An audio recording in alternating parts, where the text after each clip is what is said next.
laban to sa mga existing na batas. Alarming yan kasi gusto ka mag-alsa laban sa pamahalaan na isa ka sa mga kinatawan. Parang very ironic yung ganun sitwasyon. That was Vice President Leni Robredo speaking with reporters in Caloocan City. Good evening, I'm Edlin Gao. The big story for Thursday, November 30. Protesters marked Bonifacio Day with separate rallies for and against a revolutionary government. VP Robredo raises concerns over the president's earlier idea, but the president says it would be a last resort.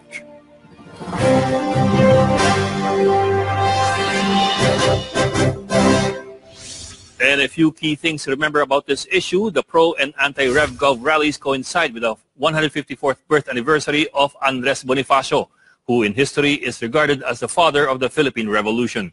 Speaking of history, the last time a chief executive declared a revolutionary government was in 1986, following the ouster of dictator Ferdinand Marcos. Then President Corazon Aquino signed Proclamation No. 3, vesting herself with both executive and legislative powers. Aquino herself abolished that type of government when the 1987 Constitution took effect.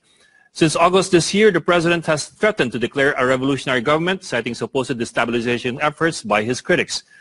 But the president has flip-flopped on the idea several times. Speaker Pantalon Alvarez sees nothing wrong with the president's pronouncements. He says Congress cannot say no if the president wishes to install a revolutionary government because he has earned the mandate of the people. But critics warn a revolutionary government may be the first step towards a dictatorship. But while the president's supporters are all fired up with the thought of a revolutionary government, the president himself has thrown cold water on the idea. Maricel Halili with the details.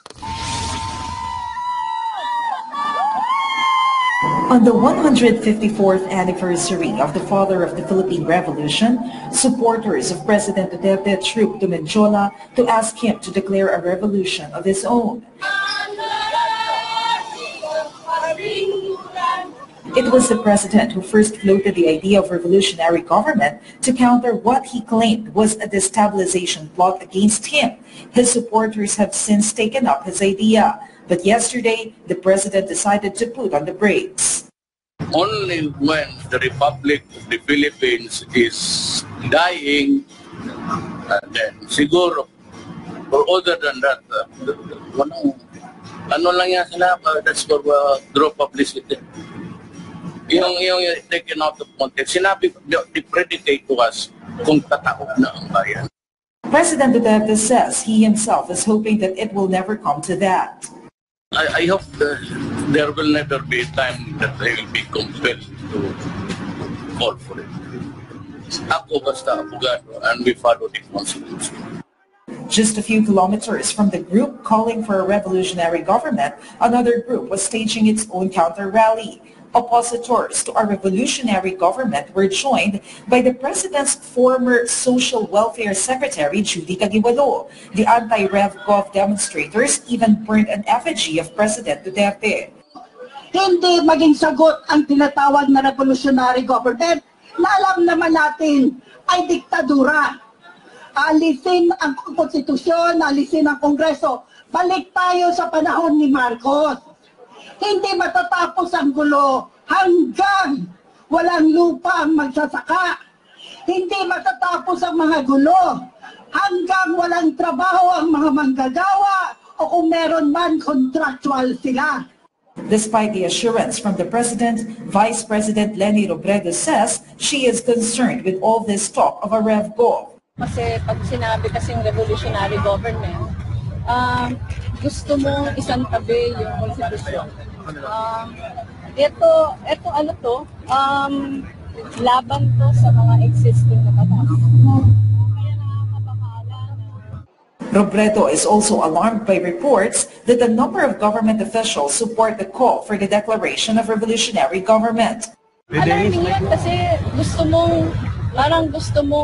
ka mag-alsa laban sa pamahalaan na isa ka sa mga kinatawan.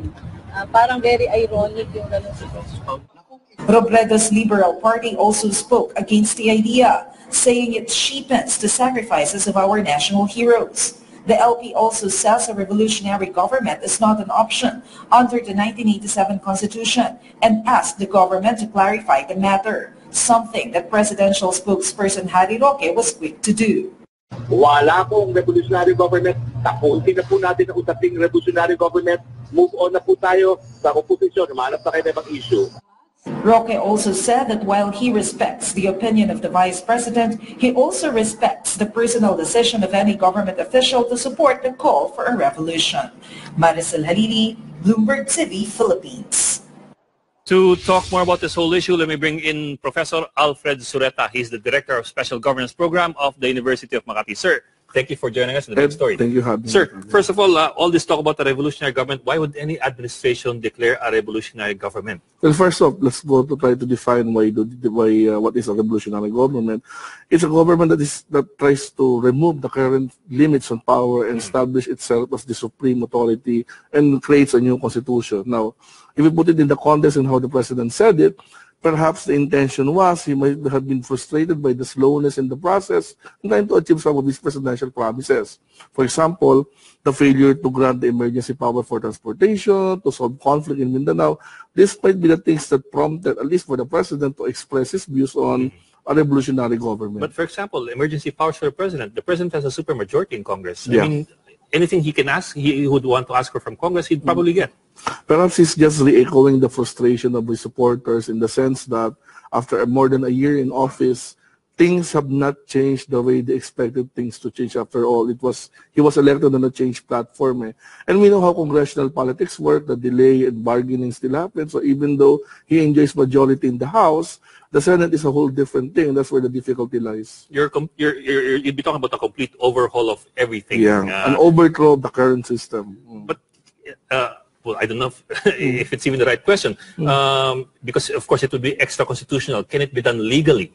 Of course, it's already an extra legal means of changing the government, and questions of legality will no longer apply in the sense that if we're talking about in the theoretical sense here, if a revolutionary government happens, the current setup is no longer tenable and the constitution is no longer valid.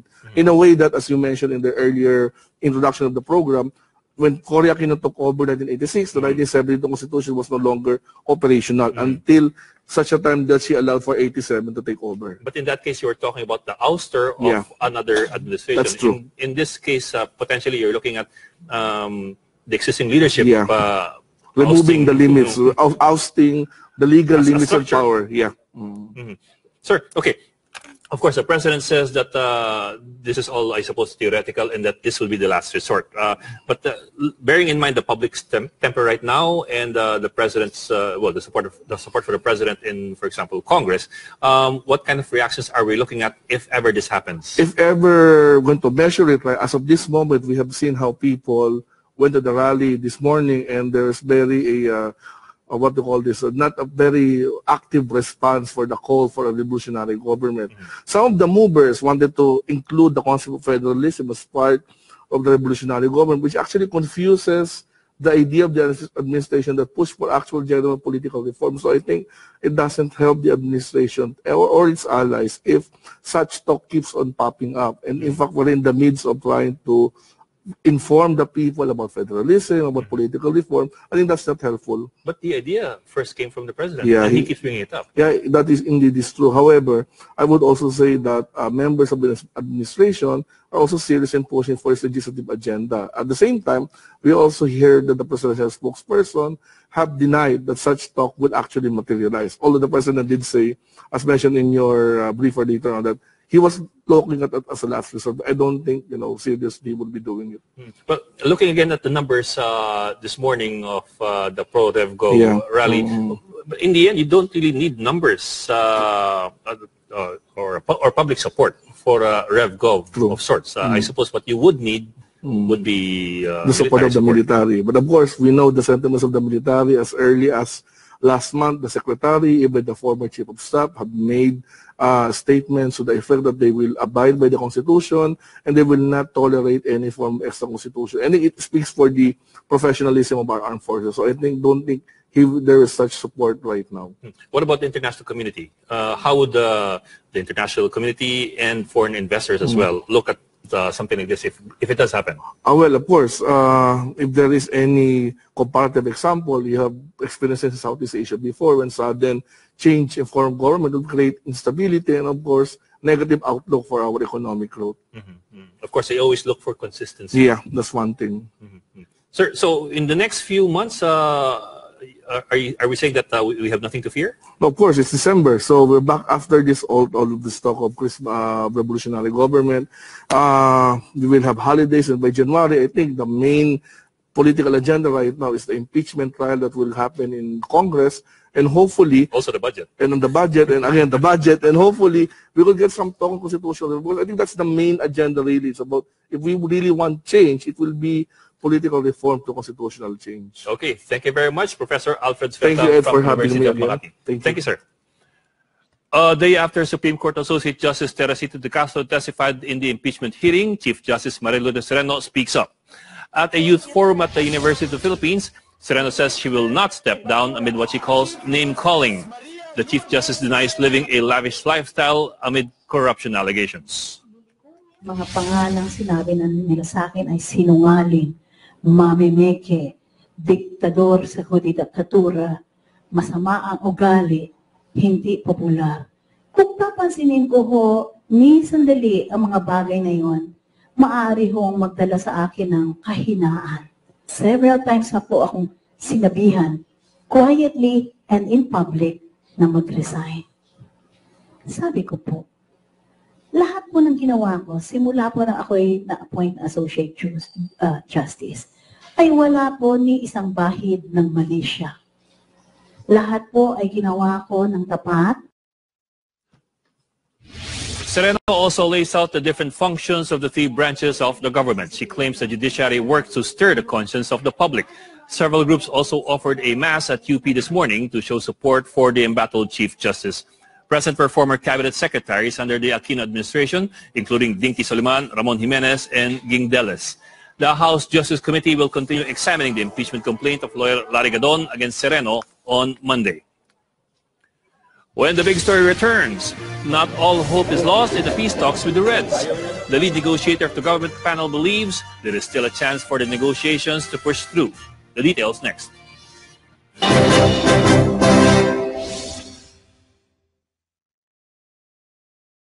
Kung ano yung implikasyon ng pagdeklara ng revolutionary government. Yung pagdeklara ng revolutionary government, sinasabi natin na wala na tayong paniniwala sa gobyernong ito. Wala tayong paniniwala sa konstitusyon na yun yung, di ba parang yun yung platform kung saan nakatayo yung present na pamahalaan. Halimbawa kami ni Pangulong Duterte, pareho kami na-elect using the 1987 Constitution. Kaya nakaka-alarma kung mga kinatawan ng pamahalaan mismo yung nagsusulong nito. Kasi gusto sabihin, yung plataforma kung saan parang nag-ascend ka sa responsibilidad mo ngayon, sinasabi mong parang in effect sinasabi mo hindi ka na dito naniniwala at gusto mong umalsa laban dito. Ako gusto kong panghawakan yung statement ni Pangulo na hindi siya magde-declare ng martial law all over the country, hindi siya magde-declare ng revolutionary government. Tingin ko napakahalaga ng statement niya yon kasi dapat it will put to rest yung lahat ng mga haka-haka na baka mag-declare. Pag si Pangulo na mismo yung nagsabing hindi siya magde-declare, yun yung pangahawakan natin.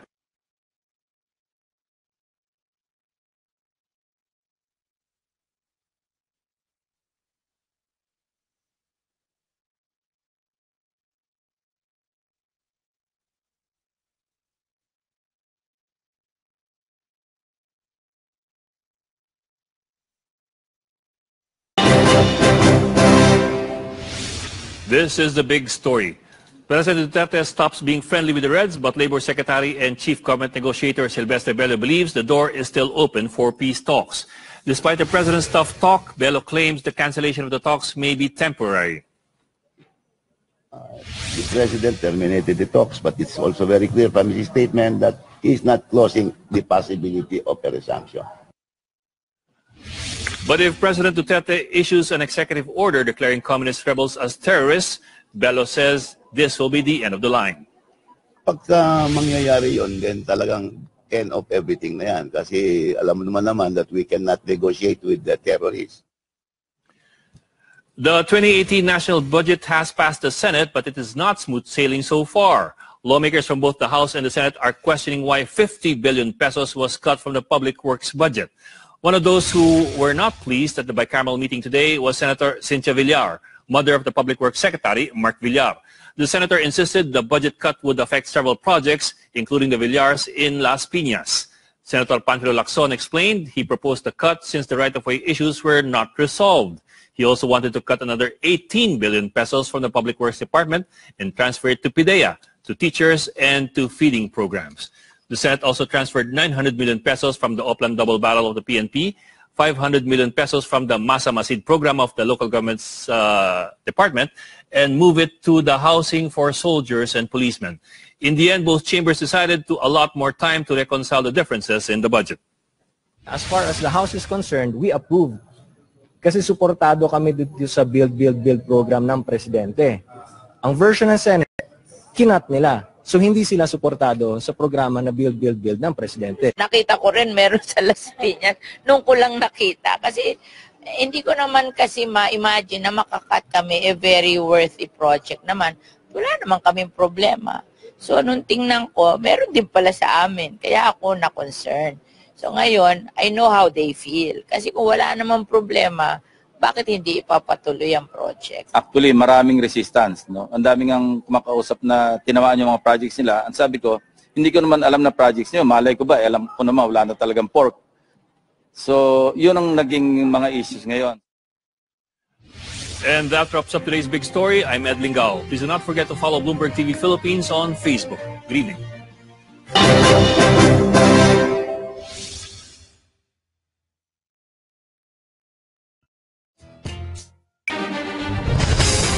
Balitaan sa CNN Philippines sa ngalan ni Pinky Webb. Ako si Ruth Cabal. Ang mga balita ngayon, mga mambabatas tatalakay na ang pinalabersyon ng tax reform bill ng gobyerno. Health Department, hindi kayat ang mga nagpositibo sa HIV na kumuha ng libreng gamot ngayong World AIDS Day.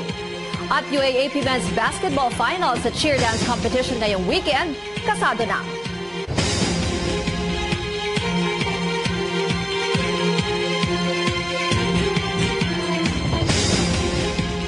Magandang tanghali. Asahan na ang bababang income tax para sa mahigit 7 milyong empleyado. Yan ay kung maisasabata sa mga reforma sa pagbubuwis na sinusulong ng gobyerno. Tatalakay mamayang hapon ng Bicameral Conference Committee ang Tax Reform for Acceleration and Inclusion Bill para mapagtugma ang mga pagkakaiba sa bersyon ng Senado at Kamara. Pinibigyan ito ng tax exemption ang mga empleyado pati mga self-employed na kumikita ng 250,000 pesos kada taon. Bagamat maitataas ng panukalang batas ang take-home pay ng mga manggagawa, itataas din ito ang buwis sa ilan namang mga bilihin. Kabilang na dyan ang sugar-sweetened beverages o mga inuming ginagamitan ng asukal tulad ng soft drinks at juice, pati na ang gasolina at diesel. Kasama din sa panukala ang pagtataas ng buwis sa mga kotse at pabahay. Unang bahagi lamang ito ng kabuuang tax package ng gobyerno na naglalayong makalikom ng aabot sa 130 billion pesos. Sinimula ng talakayin ng isa pang Bicameral Conference Committee ang panukalang 2018 budget. Isa sa mga mainit na pinag-usapan ng mga mambabata sa iyang pagtapyas ng Senado ng 50 billion pesos sa pondo ng DPWH para ilipat sa ibang proyekto. Narito ang ulat ni Joyce Ilas.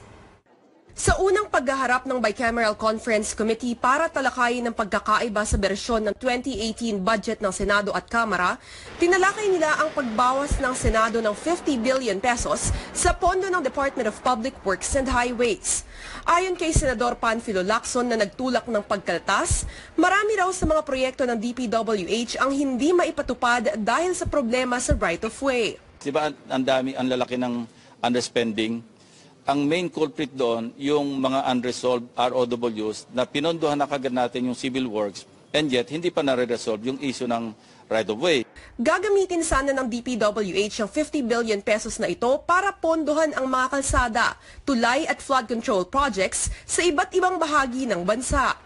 Ayon kay Lacson, inilipat ang pondong ito para taasan ang mga pondo ng Philippine Drug Enforcement Agency, feeding program ng DSWD, chalk allowance para sa mga guro, at para sa pagpapatupad ng National ID System. Hindi naman ikinatuwa ng ilang kapwa senador ni Lacson ang naging pagbawas sa pondo ng DPWH. Naniniwala si Senador Cynthia Villar na hindi makatarungan ang pagbawas ng 50 billion pesos sa pondo ng DPWH. Inamin niya na kabilang sa maapektuhan ay isang kalsada sa Las Piñas na kung saan dati siyang district representative. I-discuss ulit kung sino talaga yung may right of way problem at sino yung wala. Kasi wala naman kami right of way problem, ba't tatanggalin yung project namin? Ikinagulat rin ng mga kongresista ang malaking tapyas sa pondo ng DPWH. Ayon kay House Appropriations Committee Chairman Carlo Nograles, nakakabahala raw ito. Ang balita sa akin, some of these projects are projects that are continuing projects. So yun ang sinasabi ko. Kung continuing projects yan, ano yan? Ibig sabihin ba, hindi na natin ipagpatuloy yung proyekto na yon at hayaan na lang natin nakatiwangwang ang project? Pero handa naman daw si Lacson na ibalik ang pondo ng DPWH kung maipapaliwanag nito na wala namang right-of-way issue ang mga proyekto na paggagastusan ng pondo. Actually, maraming resistance. No? Ang daming ang kumakausap na tinamaan yung mga projects nila. Ang sabi ko, hindi ko naman alam na projects niyo. Malay ko ba? Alam ko naman, wala na talagang pork. Samantala, sinabi naman ni Nograles na pag-aaralan pa ng House panel kung i-realign nila ang 900 million peso budget para sa Oplan Double Barrel ng PNP at ang 500 million peso budget para sa Anti-Illegal Drugs at Anti-Criminality Program ng DILG. Inilipat kasi ng Senado ang mga pondong ito sa programang pabahay para sa mga pulis at militar matapos itigil ni Pangulong Duterte ang parte ng PNP sa drug war. Inaasahang maaayos ng Bicameral Conference Committee ang pagkakaiba ng dalawang bersyon sa lalong madaling panahon para maratipika ito bago mag-adjourn ang Kongreso sa December 13. Joyce Ila, CNN Philippines. Kapapasok lang po na balita, pansamantalang inihinto ng gobyerno ang dengue vaccination program. Ito'y matapos i-anunsyo ng pharmaceutical company na gumagawa ng Dengvaxia na posibleng may masamang epekto ang nasabing dengue vaccine. Ang kabuang detalye maya-maya lamang mula sa aming correspondent na si Jace Ila. Siya po ang tumutok doon sa press con ng DOH. Kinuha ng switcher. Pagbalik, take 4.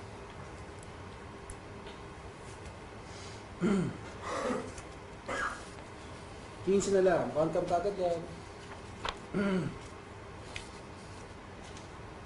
Last 10. Ready? 7, 5, 4, 3, 2, Kayo'y nanonood ng balitaan, ilang militante at baka kaliwang grupo ang nagsagawa ng kilos protesta kahapon.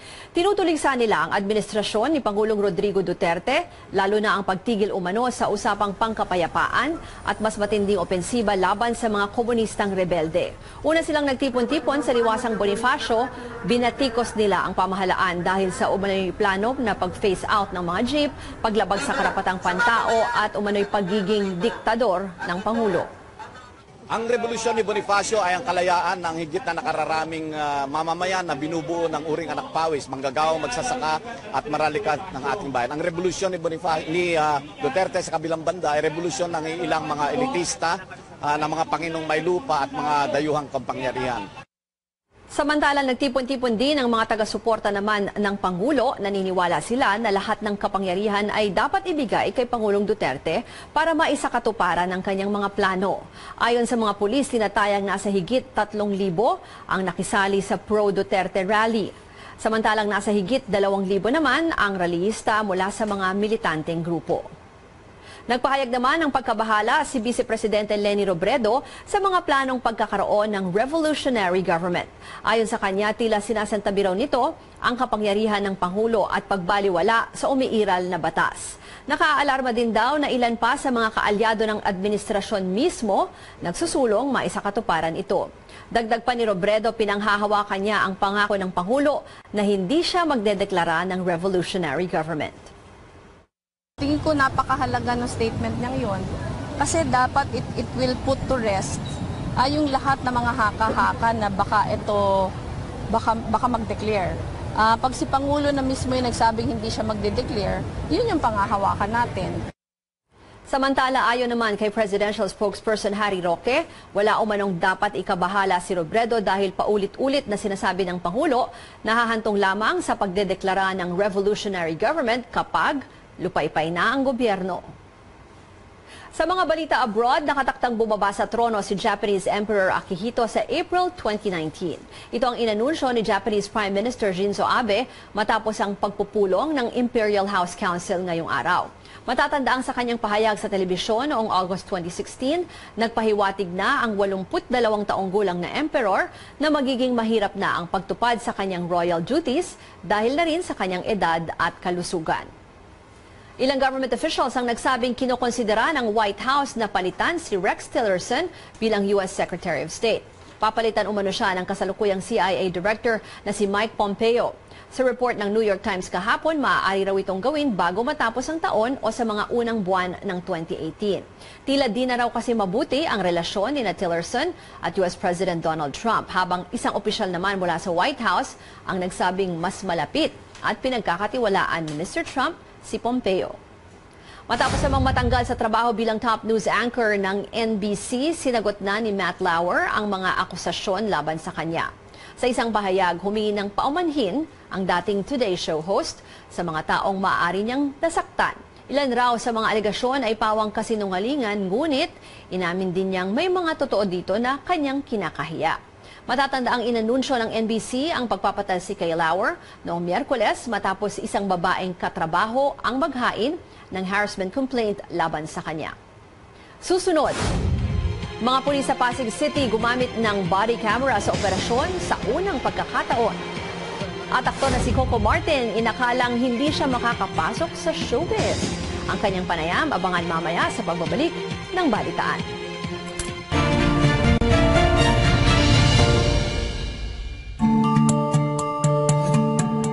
Filipinos may pride themselves to be advanced in many things. But even today, any talk about or related to sex is frowned upon in this predominantly Catholic country. The result? A population largely ignorant or misled about sex education. The ignorance becomes more pronounced with topics like sexually transmitted infections, such as HIV and AIDS. There are things that no one really wants to acknowledge. There are things that no one really wants to imagine themselves in that situation. So what should be done to protect oneself from sexually transmitted infections like HIV? According to the World Health Organization, HIV transmission may be prevented by approaches such as using male and female condoms or regular testing and counseling for HIV and STIs. Conservative groups such as faith-based organizations advocate for abstinence or chastity. It's actually a virtue by which persons realize the real value of sex and their sexuality. And so therefore they try to observe continence or abstinence from the sexual act unless they already are in a firm relationship of marriage. Mara Quesada has been working on gender, health, and sexuality issues for almost 2 decades. She believes abstinence only as prevention can be problematic. There have been a lot of studies that show how effective comprehensive sexuality education has resulted in young people actually making the decision to delay having sex rather than expect that if we just keep telling them not to do it that they won't. HIV/AIDS advocate Paji Angeles is passionate about educating the youth on safe sex and preventing transmission of HIV. As a citizen of this country, you are responsible to your own education. Kung hindi tinuro sa'yo yan, why don't educate yourself? The country also has many centers for testing and treatment. For those who are uncomfortable about visiting public centers, there are community-based screenings or CBS where a trained health professional can conduct the tests at your convenience, in confidence and at no cost. A rapid test lang ang ginagawa natin. After 15 minutes, Jethro shows me the test kits showing the appearance of one line. Ibig sabihin, non-reactive yung result. Which means kung i-confirm natin to it's negative. It takes about 3 to 6 months for HIV to get detected in the bloodstream. Regular testing is recommended every 6 months for people who are sexually active. Achieve has been lobbying to amend the AIDS law to bring down the age of consent for access to HIV-related services such as testing. It's still a long, hard journey for HIV and AIDS advocates, but the horizon looks more hopeful. Mitzi Borromeo, CNN Philippines.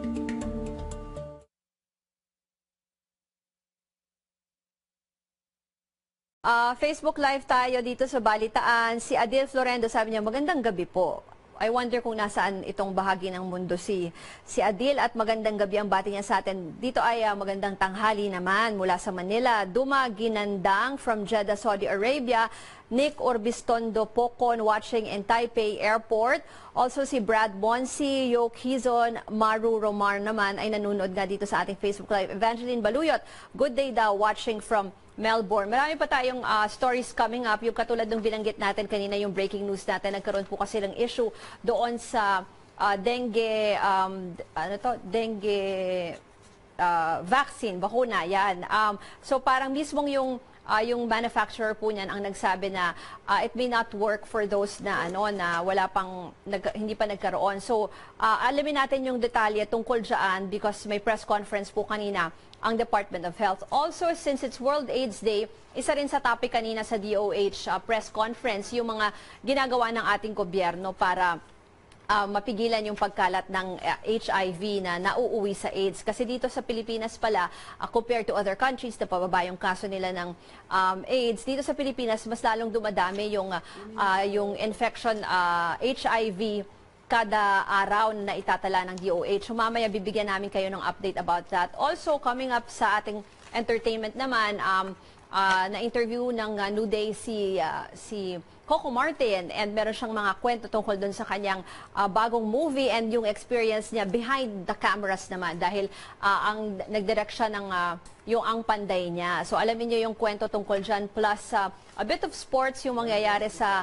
UAAP na hindi lang pala this weekend ay hindi lang pala yung championship game between Ateneo and Lasal kundi meron din yung cheer dance competition. Karamihan ng mga estudyante inaabang, hindi na mga estudyante, inaabangan din yan kasi mahigpit yung labanan ng mga eskwelahan dyan sa cheer dance competition. So mangyayari lahat yan this weekend. And also, we will give you an update doon sa, interesting din ito yung first time sa Pasig gumamit sila ng body cameras, yung mga pulis nagkaroon ng di ba sinasabi nila para mawala yung mga reklamo tungkol doon sa Oplan Tokhang or Oplan Double Barrel na nangyari dati. Isa sa mungkahi na pagsuotin ng body cameras yung mga pulis para mas maging makita talaga yung mga sinasagawa nilang operation. So ngayon pala, ginamit na ito ng mga Pasig City Police. So tingnan natin kung ano yung nangyari dyan. So meron din tayong report tungkol dyan. And again, we'll be getting updates from the Department of Health.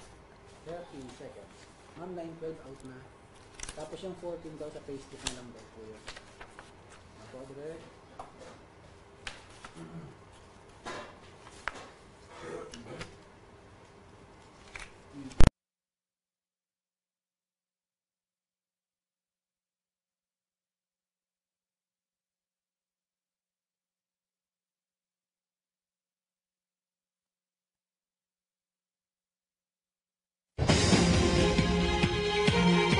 Pansamantalang inihinto ng gobyerno ang dengue vaccination program. Ito ay matapos i-anunsyo ng pharmaceutical company na gumagawa ng Dengvaxia na posibleng may masamang epekto ang nasabing dengue vaccine. Nasa Maynila ang aming correspondent na si Joyce Ilas. Joyce, ano yung update mo dyan?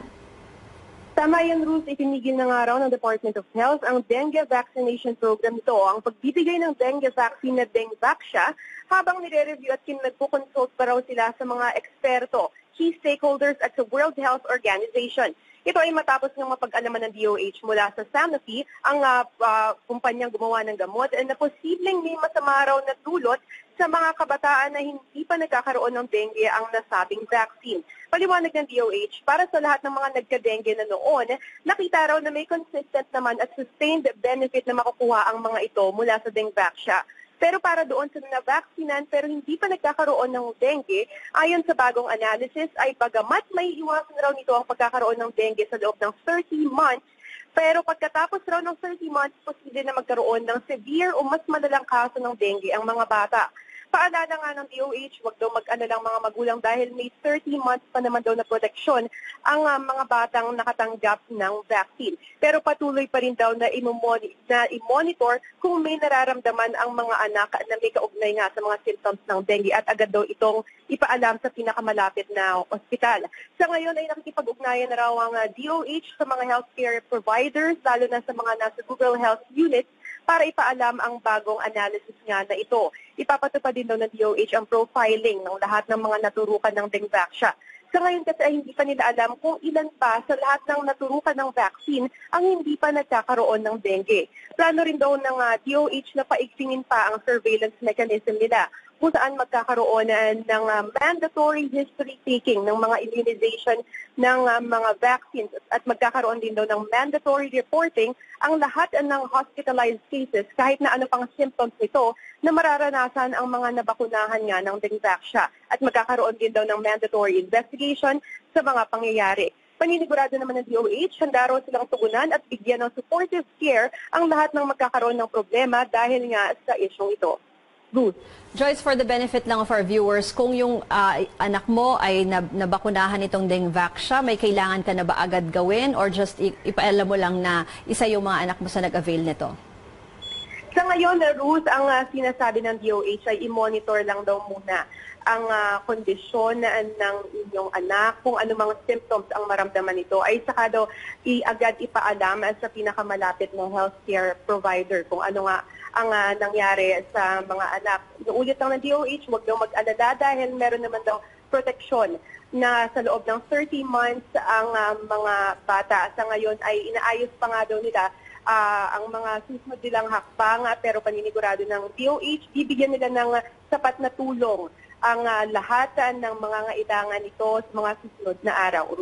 Joyce, huli na lang, World AIDS Day ngayon. Anong paalala ng DOH? Tama yan na World AIDS Day nga raw ngayon at ayon nga sa DOH, mas dumarami raw. Patuloy na dumarami ang kaso ng HIV positive dito sa ating bansa. Ngayong taon daw ay 33 na tao ang nadadiagnose na positibo sa HIV araw-araw kumpara sa 26 noong nakaraang taon. At inaasahan nila posible raw dumoble itong bilang na ito sa mga susunod na taon. Dahil dito, pinapaalala ng DOH na magpa-test daw ang sino man na lumalahok sa mga risky behavior. Magpa-test daw sila para malaman kung ano ang kanilang sitwasyon at upang maiwasan na ang pagkalat ng sakit na ito sa ibang tao. Sa ngayon daw ay may halos 200 social hygiene clinics sa buong bansa na nagbibigay ng libreng HIV testing. Paalala naman nila para sa mga people living with HIV, mayroong 51 na DOH-designated treatment facilities na nag-offer naman ng libreng antiretroviral therapy o gamot para sa mga may sakit o sa mga positibo sa HIV. Joyce Ilas, nag-uulat. Nagamit na ng mga pulis Pasig ang kanilang body cam sa Oplan Galugad nila kahapon. Ang ulat mula sa aming correspondent na si George Cahiles. Sinuyod ng mga pulis ang bahagi ito ng Barangay Pineda sa Pasig City bilang bahagi ng Oplan Galugad noong Huwebes. Wala silang partikular na target. Bahagi lamang daw ito ng kanilang paglilibot sa mga barangay upang mapanatili ang kaligtasan at kapayapaan sa lugar. Pero naiiba ang Oplan Galugad na ito. Sa pagkakataong ito, nakasuot ang mga pulis ng body camera. Ang Pasig Police ang pinakaunang unit na gumagamit ng body camera sa kanilang operasyon sa Metro Manila. Deterrent ito, number one, deterrent eh. Kasi kung may mga taong gustong gumawa ng masama, lalo na during checkpoint or during any operation, merong tao na gagawa ng masama or action sa pulis natin, alam niya recorded siya. Yung pulis naman natin, kung siya ay mag-iisip na gagawa ng kalokohan while ongoing ang operation, ganun din, recorded din siya. Nagbigay ang pamahalang lokal ng Pasig ng 48 body camera sa mga pulis. Ayon sa hepe ng Pasig Police si Orlando Yebra, bagamat wala pang real-time capability, ginagamit na nila ang body camera upang maging transparent sa kanilang mga operasyon. Well, unang-una ito in preparation kung talagang ibalik sa atin yung war on drugs natin. At least nag-i-start na tayo tumanggap ng mga donations, no? Like itong nangyari dito sa Pasig, ito ay tulong lang na binigay sa atin ng butihing mayor ng Pasig. Sa Quezon City, Nangako din ng lokal ng gobyerno na bibili ng 100 body camera na may real-time monitoring capability para sa kanilang mga pulis. Okay lang po yun para makita rin po kung may mga paso na hindi nakarehistro. Tapos yung mga violation din na sa mga motor, nakikita rin po. Para wala po silang masabi. Opo, okay pa. Maganda nga po, nare-record po yung nila. Naging mainit na usapin ng paggamit ng mga pulis ng body cameras matapos ang di umano'y pagpaslang ng mga pulis Caloocan sa 17 taong gulang na binatilyo na si Kian de los Santos sa isang anti-drug operation noong Agosto. Ipinanukala sa Kamara ang House Bill 6250 o ang Kian de los Santos Body Camera Act of 2017 na maglalaan ng 200 milyong piso para sa body cam ng mga pulis. Lalo na ding bumili ng pambansang pulisya ng mas maraming body camera sa susunod na taon upang magamit ng mga pulis sa buong bansa. George Cahiles, CNN Philippines. Nagpunta ako. Tapos hindi ko alam yun. Audition pala. Tapos pinakanta ako, pinasayaw ko. Hindi ako marunong kumanta, hindi ako marunong sumayaw. Coco Martin, binahagi ang kanyang naging simula sa showbiz. At MMDA, handa na ba sa Christmas rush? Manatiling nakatutok dito sa Balitaan sa CNN Philippines.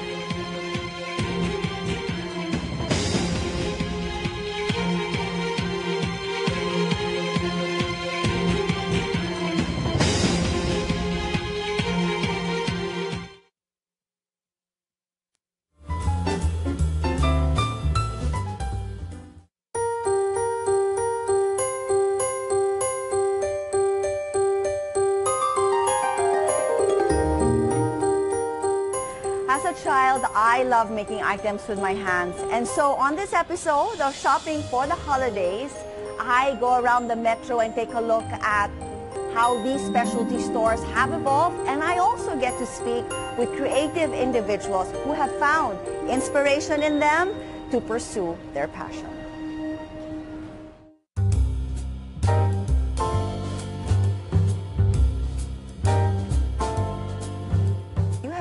Business for over 2 decades. Yes, I'm celebrating my 25th anniversary next year. Congratulations! And still you know how to be relevant and have remained relevant to the times. Can you take me back to when you first discovered that you wanted to be a designer or you were excellent at drawing? My first design actually was for my sister's Barbie dolls. Okay. I would steal them because I hated what they were wearing, so I would sort of in the middle of the night get them and sort of sketch and already think about what I was going to do for their Barbie dolls. I was probably maybe 8 or 9. Okay. And I remember because I was so scared because they'd find out and get so upset. Yeah. But thankfully they sort of enjoyed it and loved the process as well.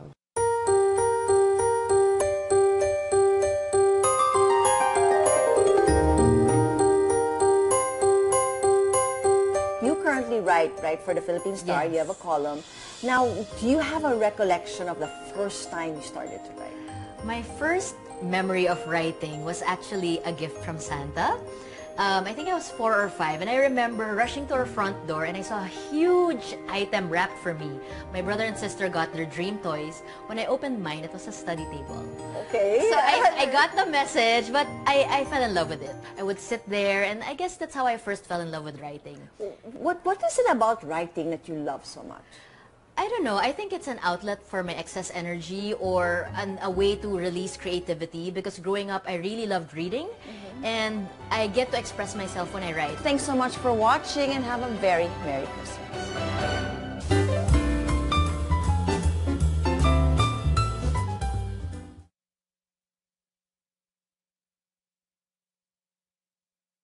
Kamusta sa mga nanonood sa atin? Mike and Malud Shua, hello sa inyo. Si Arturo de la Cruz is watching from Murrieta, California.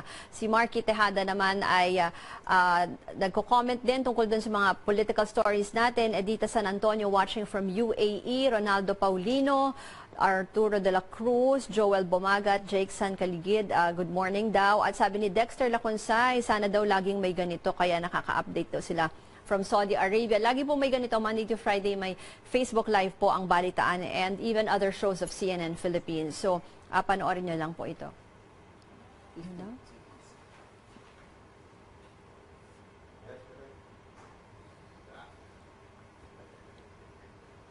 Walang welcome back. Back na diretso.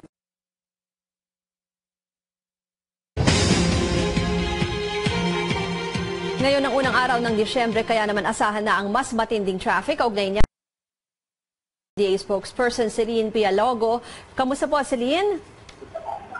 Yes, Ms. Ruth. Magandang tanghali po sa lahat po. Magandang tanghali. Kamustahin lang namin yung preparations. December 1 ako inaasahan natin ang matinding traffic. For Christmas preparations, the marching orders po sa atin ni Chairman Lim, of course, back to basic. Kung maalala niyo, pinaigting natin yung yellow lane para makapagbigay tayo ng assistance talaga doon sa mga commuters natin. Nakipag-usap naman na sa mga malls sa adjustment na kanilang operating hours.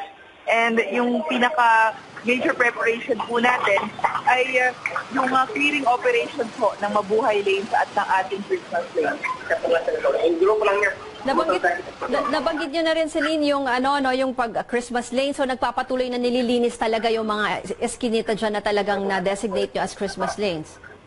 Yes, ma'am. Ma'am, to be honest with you po, with or without media, every day ho ang clearing operations natin doon. Halos 5 times a day. Meron hong morning shift, meron din hong afternoon shift na nagsasagawa ng clearing operations. Yung adjusted mall hours, pati yung mga mall sales, bawal pa rin ba yan pag weekdays? Yes, ma'am. So far, mula ho na nag-umpisa tayo last December na ho, ngayon, last 2 months, ay so far ho, wala pa naman ho tayong nare-receive na report na nagpapasaway na mall operators. Kahit ho gentleman's agreement lang yun, kahit ho walang memorandum of agreement, so far ho yung commitment nila na 100%, binigay naman ho nila sa atin hanggang ngayon. Celine, paalala na lang sa mga motorista, lalo na yung pagsunod sa ating mga traffic rules na minsan nagdudulot din ng aberya. Yes, ma'am. Ngayong Christmas season ho, expect ho an additional 20% sa volume ho ng mga sasakyan. So talaga ho, pabigat ng pabigat yung daloy ng EDSA. But rest assured ho, yung enforcement ho natin, kung makikita nyo, very visible ho yung mga enforcers natin sa EDSA, sa mga strategic areas at saka sa mga critical points.